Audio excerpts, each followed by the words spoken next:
ओम नारायणाय नमः। श्री पंचमी व्रत की कथा।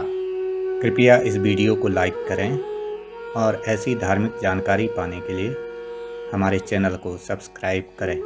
Thank you. राजा युधिष्ठिर ने पूछा, भगवान, तीनों लोकों में लक्ष्मी दुर्लभ है, पर व्रत, होम, तप, जप, नमस्कार आदि किस कर्म के करने से स्थिर लक्ष्मी प्राप्त होती है? आप सब कुछ जानने वाले हैं, कृपा कर उसका वर्णन करें। भगवान श्री कृष्ण बोले, महाराज, सुना जाता है कि प्राचीन काल में भृगुमुनि की ख्याति नाम की स्त्री से लक्ष्मी का आविर्भाव हुआ। भृगु ने विष्णु भगवान के साथ लक्ष्मी का विवाह कर दिया। लक्ष्मी भी संसार के पति भगवान विष्णु को वर के रूप में प्राप्त कर अपने को कृतार्थ मानकर अपने कृपा कटाक्ष से संपूर्ण जगत को आनंदित करने लगी। उन्हीं से प्रजाओं में क्षेम और सुभिक्ष होने लगा। सभी उपद्रव शांत हो गए। ब्राह्मण हवन करने लगे, देवगण अविष्य भोजन प्राप्त करने लगे और राजा प्रसन्नता पूर्वक चारों वर्णों की रक्षा करने लगे।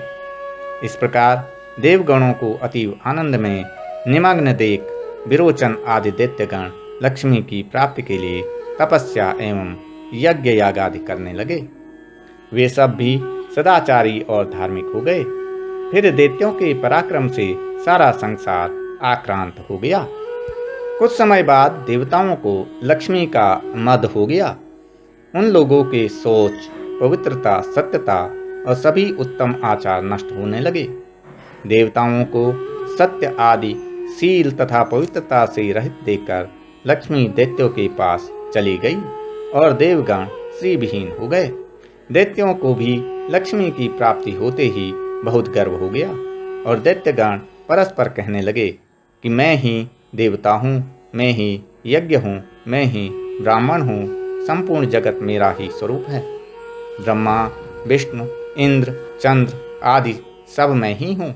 इस प्रकार अतिशय अहंकार युक्त हो वे अनेक प्रकार का अनर्थ करने लगे।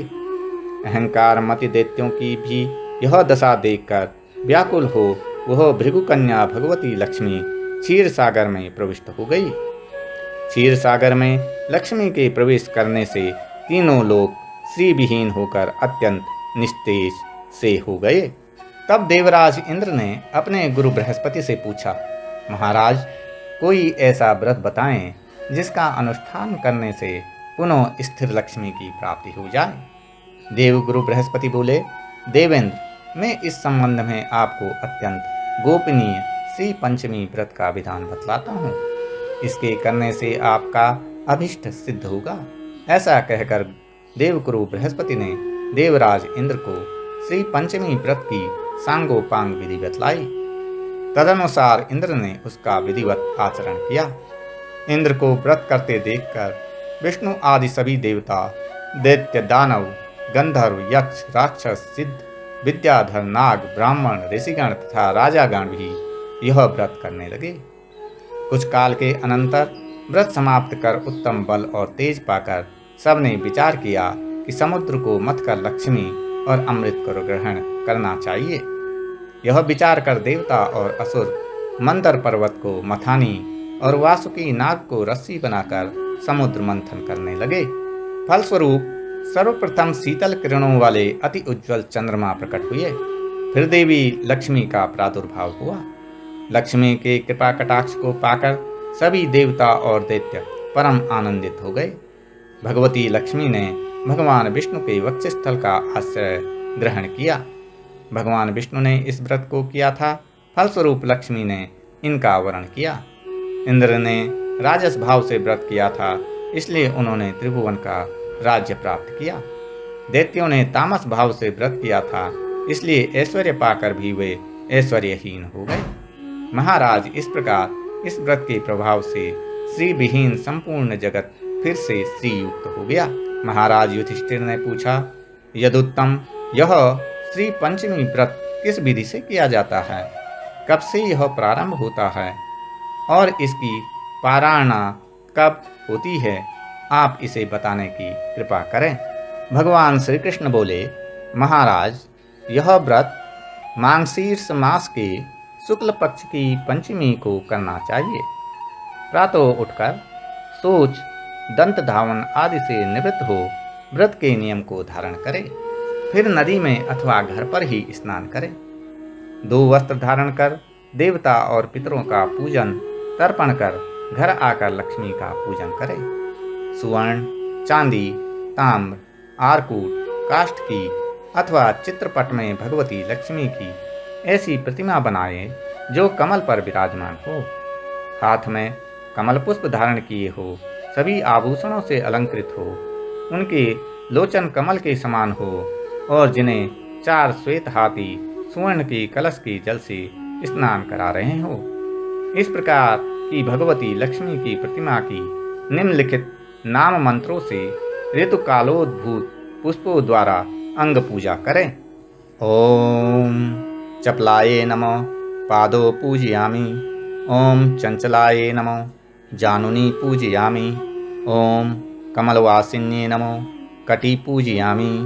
ओम ख्यात्ये नमः नाभिं पूजयामि। ओम मन्मथवासिन्ये नमः स्तनौ पूजयामि। ओम ललिताये नमः भुजद्वयं पूजयामि। ओम उत्कंठिताये नमः कंठं पूजयामि। ओम माध्वे नमः मुखमंडलं पूजयामि तथा ओम श्रिये नमः शिरो पूजयामि। इस प्रकार प्रत्येक अंगों की भक्तिपूर्वक पूजा कर अंकुरित विविध धान्य और अनेक प्रकार के फल नैवेद्य में देवी को निवेदित करें। तदंतर पुष्प और कुमकुम आदि से सुवासिनी स्त्रियों का पूजन कर उन्हें मधुर भोजन कराए और प्रणाम कर विदा करें। एक प्रस्त अर्थात शेर भर चावल और घृत से भरा पात्र ब्राह्मण को देकर शीशो संप्रीयताम इस प्रकार कहकर प्रार्थना करे। इस तरह पूजन कर मौन हो भोजन करे।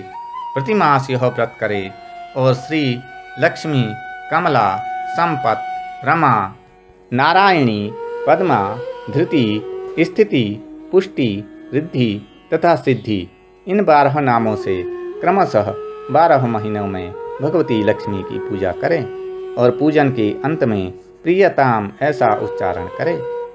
12वें महीने की पंचमी को वस्त्र से उत्तम मंडप बनाकर गंध पुष्पादि से उसे अलंकृत कर उसके मध्य शैया पर उपकरणों सहित भगवती लक्ष्मी की मूर्ति स्थापित करें।